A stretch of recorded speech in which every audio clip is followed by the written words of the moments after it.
Alright, so kind of rushing a little bit, slightly late-ish, because we got 3 days of footage to get, so yeah, this will be fun. Gonna drive, oh shoot, yeah, drive away. So I'm actually out right now grabbing some food, but wanted to take today's video. We're at day 2 filming, day 2 for the event, and want to take some time to talk about shooting with the DSLR versus shooting on an iPhone 10. For today's video, like the pros and cons. I haven't touched the DSLR in like a few years, probably, so it's an interesting comparison, really picking that one back up again, comparing it with like a brand new, it's a phone, but yeah. Still gotta do the backflip for today. Turns out there's a park right over here, so gonna go ahead and knock that out real quick.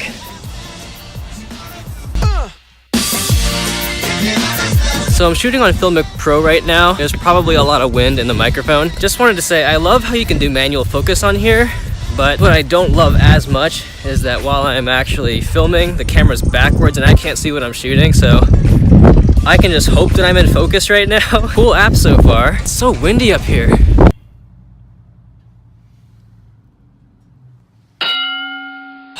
Freaking Detroit and their potholes. One day, just one day. Alright, so why am I even comparing like a DSLR, like actual camera, to a phone? Well, let's break down the features of the DSLR that I actually like and that I use, and then we can go from there and you'll kind of, it might make a little bit more sense. So DSLR, first of all, I tend to get better stabilization when I'm using one of these things, and that's really by nature of the body of the camera. So like I usually hold it like, you know, I've got it here, my shoulders are tucked in, and I'm like, I use my body to turn and move, and that gets more stable footage. If you can do that with a phone too, you can get more stable footage if you lock your torso and then you just move, it'll be more stable than holding it out like this. So that's reason number 1, stable footage. Reason number 2, manual lenses. I mean, nothing really beats the feel of using a manual lens. It's just more enjoyable, it's easier. You can really fine tune and tweak everything, like just to get it just how you want it. That's really the most that I use this thing for. I mean, you can also like choose different like color profiles or just shoot flat with your footage and get, you know, raw files, and you can tweak them and edit them however you want, and then you can edit everything however you'd like it to be in post. Now, why do I compare a phone to a camera? Well, with the iPhone 10, if you get an app and a certain number of tools, you can really replicate many of the same types of footage, the same quality almost, that you'd get from a DSLR.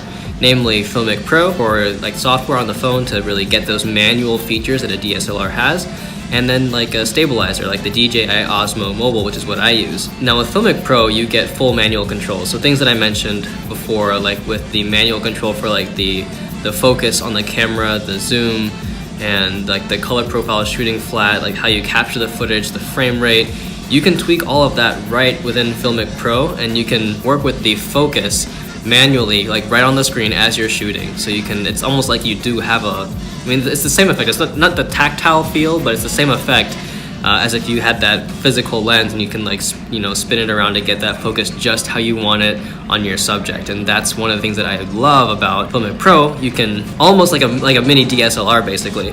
And then when it comes to getting smooth footage, a stabilizer will win every time, even with the DSLR. If you get a stabilizer for your DSLR, it'll be better than without one. So DJI Osmo, it really just helps you get that great, smooth, buttery footage. The stabilization plus the type of footage you can capture with the Filmic Pro app, I mean, it just makes it hard to tell what footage came from a camera versus which one came from a phone. It's that good in my opinion. So that's why I compare the two. Which one do I prefer to use?